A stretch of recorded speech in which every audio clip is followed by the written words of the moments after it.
This is my capstone project for the Masters of Instructional Technology at Kennesaw State University. My name is Laurie Paul. I am in the Master's program at Kennesaw State University for Instructional Technology. I am a middle school science teacher at Lost Mountain Middle School in Kennesaw, Georgia.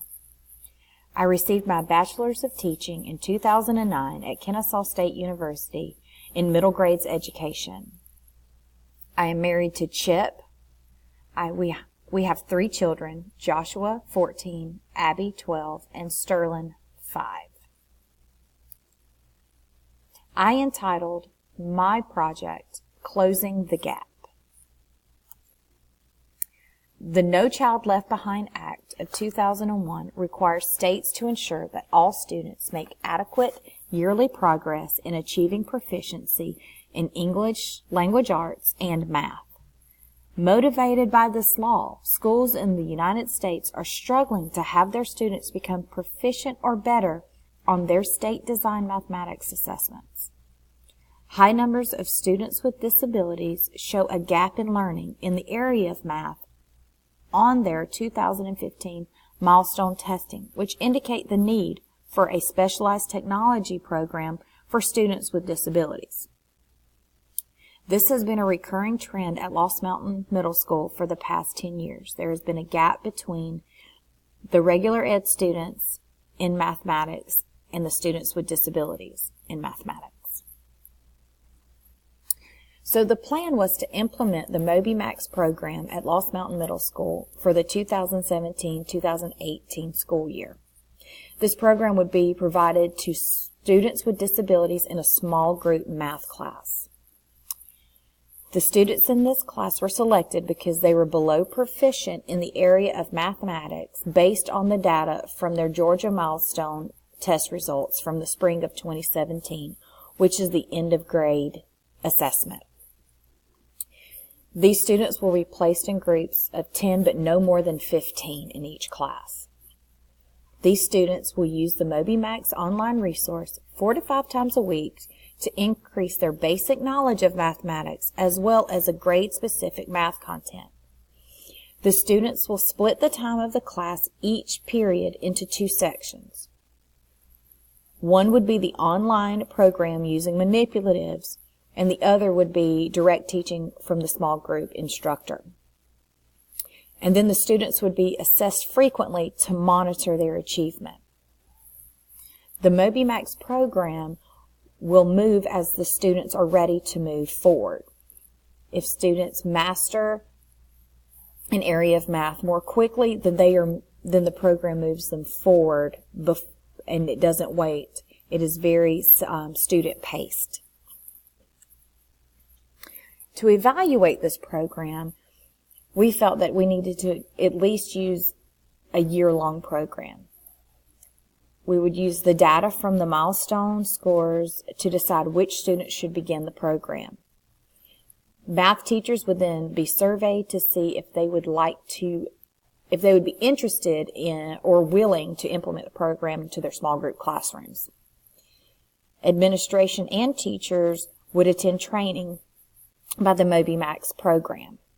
The training would be evaluated by the MobyMax staff to ensure mastery of the program before bringing it back to their school. A Google form would be used by survey to present teachers 3 times a year with questions that were answered by a rating scale of 1 through 5.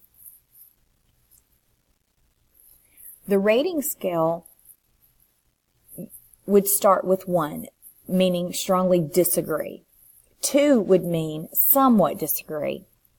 3 would mean neutral, they neither agreed or disagreed with information. 4 would mean somewhat disagree, and 5 would mean strongly agree.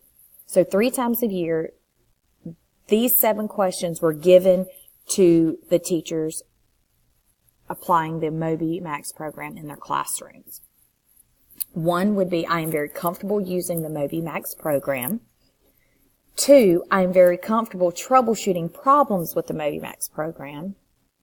3, I feel the program is effective for my students. 4, I have received adequate training for the MobyMax program. 5, The professional developments have been useful and worth the time out of class. 6, technology leaders are available to help with troubleshooting.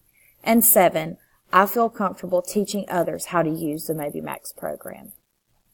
We kept the Google form short and just 7 questions because we wanted the teachers to be able to answer them but not take too much time out of their day. The evaluation for the students was a little different. The students would begin using this program in August, the first part of the year. And over the course of the year, data would be collected several ways. One was the MobyMax program.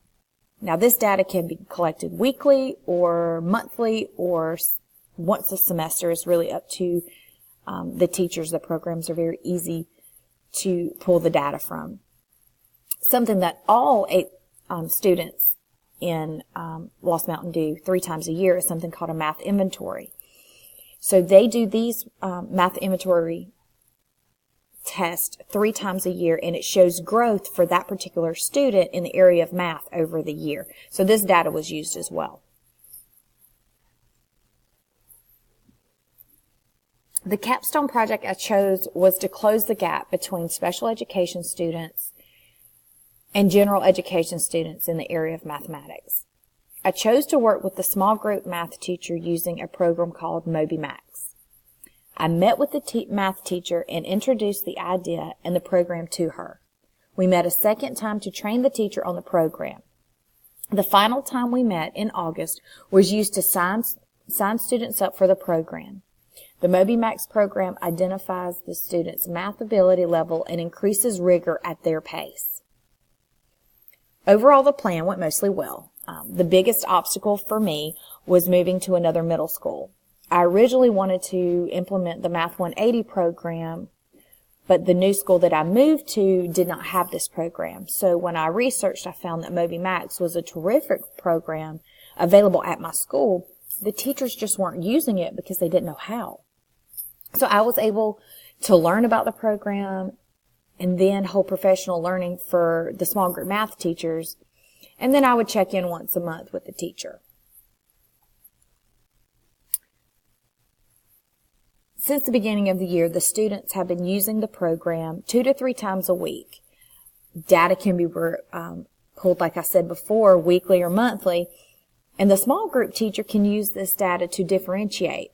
Now, I'm not really looking at this MobyMax data myself because I can't compare the special education to the general ed student.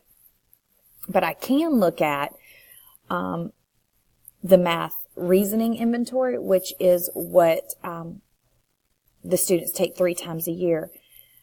The students will take it again at the end of April 2018. So this can be used not only to show student growth, but it can actually compare students with disabilities to general education students. But what we really look for at the end of the year is something called the milestone end of grade assessment in mathematics. And these scores compares 2017 scores, 2018 scores. This would be something that I'll need to follow up on because we will not get the scores. We just took the milestone end of grade assessment last week, so we will not have these scores until at least the middle of May of this year. So that's something, that will be a summer report for me to look at to see if this program really did close the gap between general education students and students with disabilities. Reflecting on this project, I learned a lot. I learned that coaching a teacher on the use and effectiveness of technology is both challenging and really rewarding. The challenges come from the hesitation and uncomfortableness of the teacher changing the way that he's taught for so many years. Seasoned teachers really are reluctant to give up the way that they've always taught something, especially if you're asking them to incorporate a new technology. I had to have the knowledge of what the program could do and cast that vision of where the technology could take the students in the future to close those educational gaps in mathematics. I had to have the skill to research and facilitate the implementation of the program into that small group math class. And I also had to research to make sure that this program was a credible source that really did work for our students. I also had to make sure I could troubleshoot that any problems. When you're talking about technology, there's always a time that you have to troubleshoot. Had to make sure I could do that. And I had to remember that my attitude was the driving factor of this project. I had to make sure that I didn't get frustrated when technology didn't work, and I had to make sure to calm down the special education teacher if she got frustrated. And I had to be ready with a possible solution for whatever problem occurred. Any advice I would give to someone who might want to address a similar problem like this would just be to do your research and make sure the best technology resource matches your school. Make sure you find out what funds are available up front before you start looking. It can be really frustrating if you find this amazing program, but your school can't afford it. And you have to make sure that the teachers or staff members that you're coaching, that they're all in. You have to cast your vision, and they have to absolutely buy into it. The problem you're trying to find a solution for needs to be just as important to them as it is to you. That's how you get that emotional buy-in, and that's how you can make great strides in closing the gap educationally with students.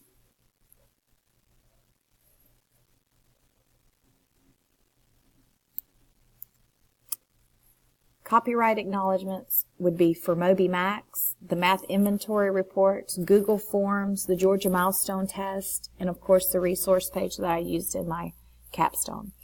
This has been an amazing experience, and I hope that this program has really helped my students to close the gap in between those special education students and the general education students in the area of mathematics.